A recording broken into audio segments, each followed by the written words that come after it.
Hi, so today I want to look at the digital version of Avaricium. Right now it's just kind of a local digital version, but eventually, hopefully it'll be um, an online, online version. Uh, so I'm gonna be kind of going over the rules a little bit as I talk about the controls. Uh, and that's because you could really this is kind of a good way to to learn all the rules is because on the digital version, the game won't let you make illegal moves. Uh, so you really don't have to know all the rules too much. So like I could kind of quickly explain roughly what is everything, and then you could just try it out for yourself. Uh, so uh, the main kind of unit in Avaricium, the main player controlled unit is the nobility right here. Uh, and nobility interacts with most of these neutral pieces, so pieces that aren't owned by any specific player. So the kind of one piece we have right here is a town. So what a town does is it lets us build things. So uh, right now these tiles that are highlighted are where I could build something. So to build something, I first click the tile, right? And I'm going to build another town. So when I click the tile, it tells me everything I can build there. So I can't build these three things, but I can build everything else. So I'm going to build another town. And what that does is that it actually increases my build range. So the number of towns around a nobility determines how far you could build. Okay. Uh, so right here, it says how many actions you have remaining during the turn. So right now, I only have one action remaining. Um, okay. Uh, so what else could I do? I could, for example, um, move move my player-specific pieces. So for example, I could go and I could move this nobility. Now, to move something, you just click nobility and then you click a tile. So you could actually move um, further than this, right? But it takes one action to go, for each kind of how however far you move for each step, it takes one action. But you don't have to make those steps at once, and you could hop over things too. Uh, so uh, let's see here. So I used up all my actions, so that's why there's nothing highlighted here. That kind of tells me, okay, I should end my turn. Another thing we could do is actually uh, undo right here. So there's this undo button. So instead of ending your turn, you could click the undo button, and maybe you kind of started off doing something you thought it was a good idea, but turns out it's not that great. Uh, okay. Uh, so what else could we do? Well, let's talk about different ways of attacking. Okay, in Avaricium. So one thing that we could do is use this piece right here. So these are mercenaries. Okay. Uh, so if I place a mercenary beside me, so I clicked over here already. I'm gonna click mercenary. Um, this lets me, this kind of gives me an attacking range. So the towns give me a building range, the mercenaries give me an attacking range. So what I could do is I could press this attack button right here, this mercenary attack, right? And that'll tell me everything I could attack. So right now, I only have one attack range, so I could destroy this town if I want to. Here, let's undo that actually. Um, so when I press this town, um, another thing you could do is not just destroy the town, but you could also, we say, force move the town. It's a bit weird. It's a bit abstract how you could move towns, but it's just an interesting mechanic. It's not necessarily realistic. So what we could do is we could so we click the town, and then we could either click it again to destroy it. Okay, and then do that, or we can force move it, like over here, for example. Okay, so right now I'm kind of playing as both players, so let's end our turn. Okay, so right now we have 4 actions. So in a 2-player game, first you get 2, then 4, then 4, then 4, then 4, then 4. So it's kind of like a bit of a handicap on the first turn, so that it's fair. But you could actually get more actions than this. So an important thing that you could build is you could build farms. So I'm gonna build some farms. So if you build farms near your nobilities, right, then uh,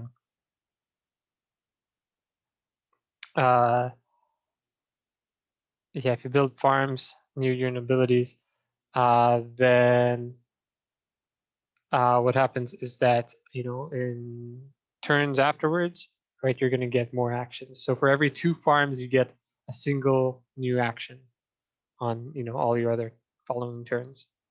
So I built 2 farms. So then next turn you see I'm going to have 5 actions instead of 4. Okay, what else could we do? So I was going to show you, like, we could build more nobility too, right? So I'm going to build a town, and I'm going to build a nobility, and now of course this nobility later on could do all these things as well, build and everything. Okay, so we're going to end our turn. Another thing I should say is that we could move places. So, for example, I have 4 actions right now, and so if I click my nobility, okay, so clicking your nobility, it'll tell me where I could move, right? Uh, so every step kind of costs 1 action to go somewhere. So, for example, here you could look at the actions. It'll cost me two actions to move over there. Okay. But I guess we'll undo that because we want those actions back. So what about these 2 pieces? So we haven't seen them being lit up yet. So uh, how could we make these? So I talked about mercenaries, which is one way to attack things, and the other way to attack things is with armies. Okay, so in order to build these 2 pieces, armies and player-specific guards, we have to first build a barracks.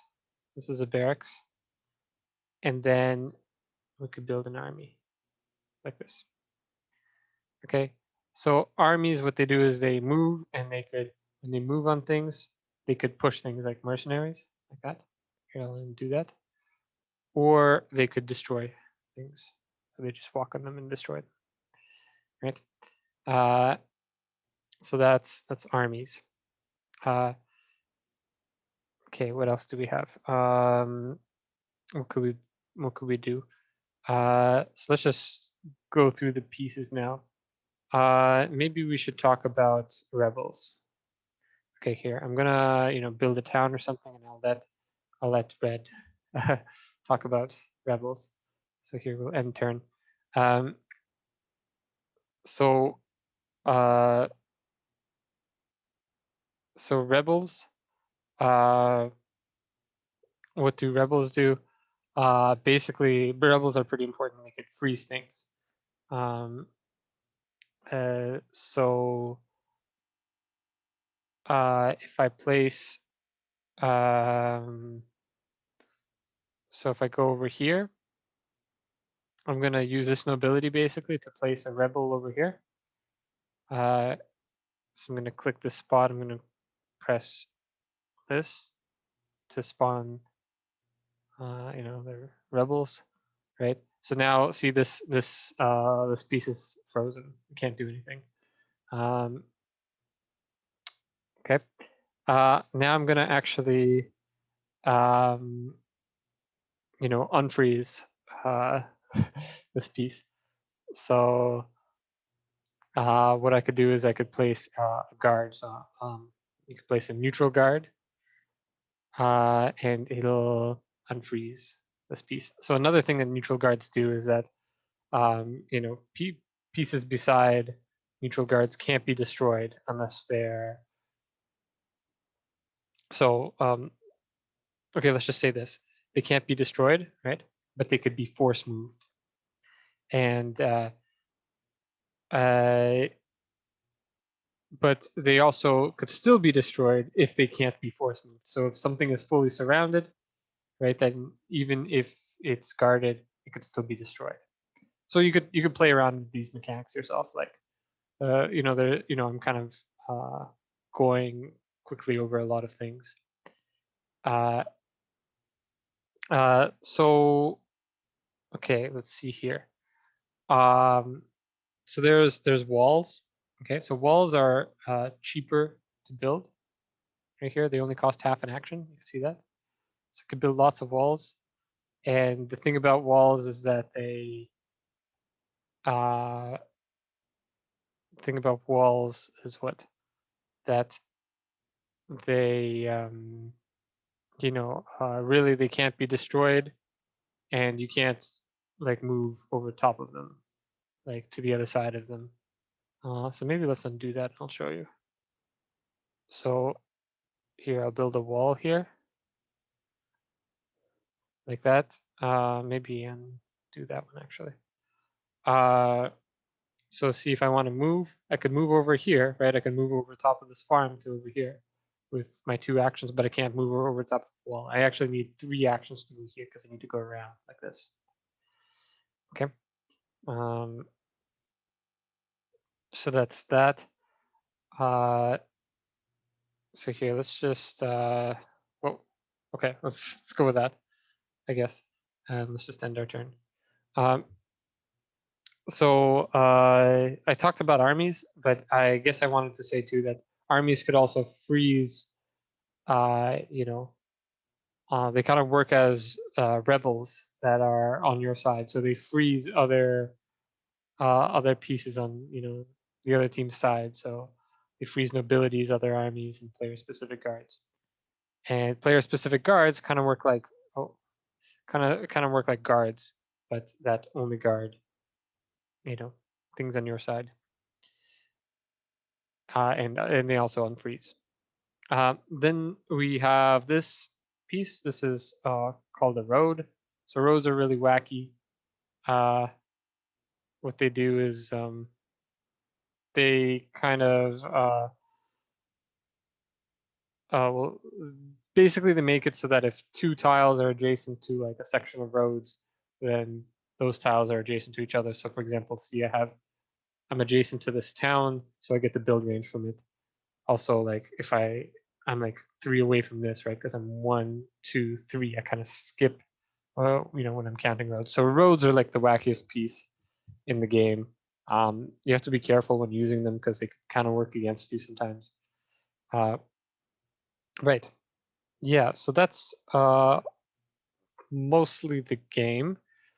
Uh, so the whole point of the game is so that your player can't move on their turn. So it's either because everything's frozen or destroyed, right? That's all you have to do is like make it so that all your opponents can't move. Like I guess like if you have a turn where you can't move, then you're forced to resign.